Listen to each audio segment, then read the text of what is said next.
Shamshabad car ప్రమాద స్థలాన్ని Chevella DCP Yogesh Gautam పరిశీలిస్తున్నారు. ప్రమాదంపై సీఐ నరేందర్ రెడ్డిని వివరాలను తెలుసుకుంటున్నారు.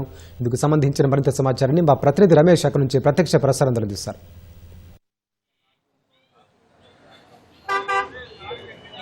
శంషాబాద్ ఓఆర్ఆర్ పైన ఘోర రోడ్ ప్రమాదం జరిగింది. ఈ ప్రమాదంలో ఆరుగురు సిరిసిల్ల జిల్లాకు సంబంధించిన ఆరుగురు కుటుంబ సభ్యులు, ఒకే కుటుంబానికి సంబంధించిన ఆరుగురు కూడా మృత్యువాత చెప్పడం జరిగింది. ప్రమాదం తీవ్రత ఒకసారి చూసుకున్నట్లయితే ఓఆర్ఆర్ ఎగ్జిట్ నెంబర్ 16 వద్ద కూడా ఈ ప్రమాదం చోటు చేసుకోవడం జరిగింది. ఇక్కడ ఆగి ఉన్న లారీ వేగనర్ కారు అతివేగంగా వచ్చి ఢీకొట్టడంతో కూడా ఈ ప్రమాదం చోటు చేసుకోవాలని చెప్పి కూడా పోలీసులు ప్రాథమికంగా గుర్తించి జరిగింది.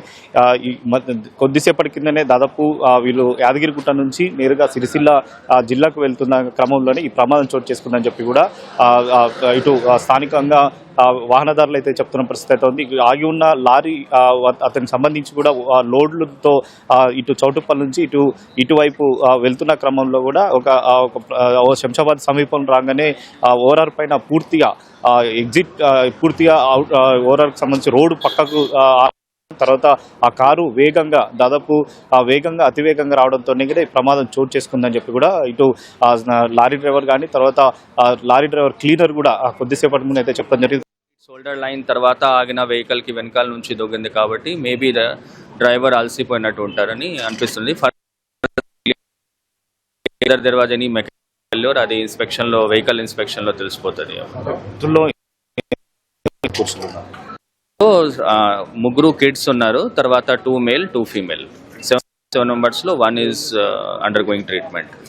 కుటుంబ సభ్యులకు సమాచారం ఇచ్చారు సార్, గుర్తించారా ఎవరు ఏంటి అనేది? అవునా, అందరూ ఐడెంటిఫై అయ్యారు. ఫ్యామిలీ మెంబర్స్ కూడా ఇన్ఫార్మ్ చేయడం జరిగింది. వీళ్ళందరూ రాజన్న సిరిసిల్ల నుంచి ఉన్నారు, బట్ ఇక్కడ సనత్ నగర్లో ఉంటారు.